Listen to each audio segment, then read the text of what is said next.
Hello à toi, nous voici depuis Colmar où je suis en fait voilà avec mon mari qui est associé avec moi chez les Paulettes Imparfaites. On est à Colmar pour 2 jours de formation professionnelle. Et puis ce matin on a eu un atelier qui était super intéressant et je me suis dit que j'allais peut-être pouvoir t'en partager quelques tips que tu pourrais réutiliser toi pour ton quotidien. Alors on a eu un atelier qui s'appelait Atelier Gestion du stress. Comment en fait est-ce qu'en tant qu'entrepreneur avec les engagements, les responsabilités qu'on a, comment en fait finalement est-ce qu'on apprend, pardon je recale mon téléphone, comment on apprend à gérer notre stress. Et puis j'ai échangé avec une personne, on était par petit binôme et puis il y a eu plein d'idées qui sont sorties et du coup je me suis dit que j'allais t'en partager trois qui m'ont marqué, qui m'ont boosté et qui peuvent peut-être toi aussi à accueillir, à gérer ton stress dans ton quotidien. Juste pour info, la gestion du stress chez moi, c'est quelque chose qui est pas simple parce que depuis toute petite, j'ai compris qu'en fait, je vis un peu avec un état de stress chronique. J'ai appris à vivre avec, c'est-à-dire qu'en fait, à un moment donné, je ne perçois même plus que je suis stressée, alors que je suis stressée. Tu peux me demander comment ça va, je te dis je vais bien, alors qu'en fait, je suis vraiment stressée, mais je le sens pas forcément. Donc ça a été tout un travail de longue haleine que j'ai fait maintenant il y a quelques années de ça. Et puis du coup, aujourd'hui, le stress, je le vois, je le sens, notamment au niveau physique. J'ai appris à repérer les symptômes. Et du coup, la première étape en fait par rapport à la gestion du stress, c'est en fait finalement de mettre de la conscience dessus. C'est-à-dire d'identifier, oui, je suis stressée. Et comment est-ce qu'on fait ça ? C'est tout simplement en ayant une petite hygiène quotidienne, de se demander chaque jour, qu'est-ce qui me stresse ? Qu'est-ce qui me stresse en ce moment ? Et rien que cette petite question, en fait, ça peut te permettre d'avoir des prises de conscience particulières sur ok, en ce moment, je suis particulièrement stressée. En ce moment, il y a telle chose et telle chose qui est difficile. Et de mettre de la conscience dessus, c'est la première chose qui va te libérer et déjà te faire du bien. Ensuite, une fois que tu as identifié ça, il y a quelque chose qui peut beaucoup aider, c'est en fait d'avoir un moyen de lâcher toutes les pensées qui viennent finalement créer ce stress, qui viennent en rajouter, qui viennent faire que tu vas ruminer.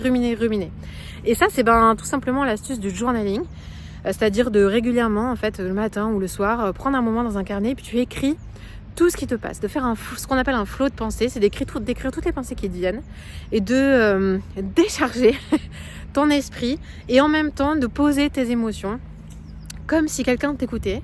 C'est un véritable moyen en fait de baisser le niveau de stress et de te reconnecter à toi, au moment présent, à tes besoins et de faire revenir le calme. La troisième astuce pour gérer ton stress qu'on a aussi abordé, c'est le fait de lire. Alors moi, c'est un truc que j'adore faire, c'est lire. Et il y a une étude qui est sortie il n'y a pas longtemps qui t'explique qu'en fait, il suffit de 6 minutes de lecture pour voir ton niveau de cortisol, ton niveau de stress baisser franchement. 6 minutes de lecture. C'est vraiment pas compliqué à mettre en place. Ça fait partie des défis simples que j'adore dans la vie. 6 minutes de lecture.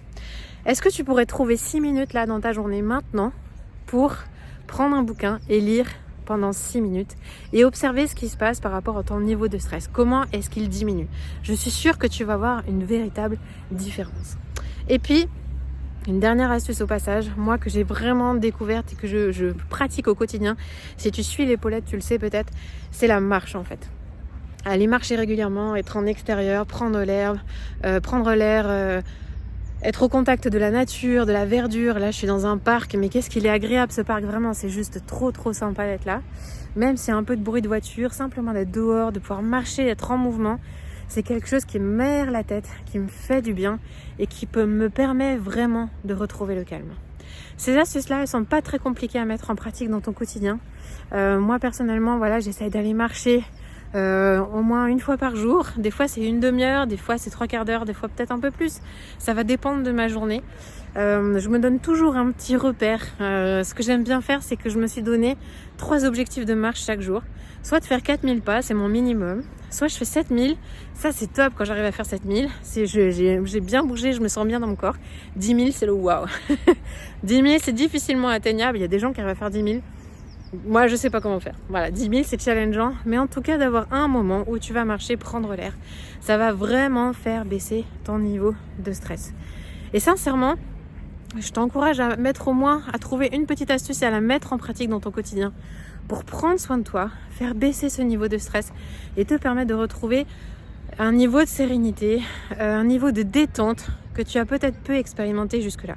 Si tu te sens prise par le trop, par la surcharge, par le fait d'être débordée dans ton quotidien, ce que je t'invite vraiment à faire, c'est à faire baisser la pression avec une petite activité qui va être vraiment ciblée gestion du stress et te permettre de faire redescendre tout ça. Il y en a plein d'autres, tu pourras en trouver plein d'autres partout, mais en tout cas, voilà celle que moi j'affectionne particulièrement, que j'aime et que j'ai envie de développer, de continuer à mettre en pratique. Voilà, je vais te laisser avec ça.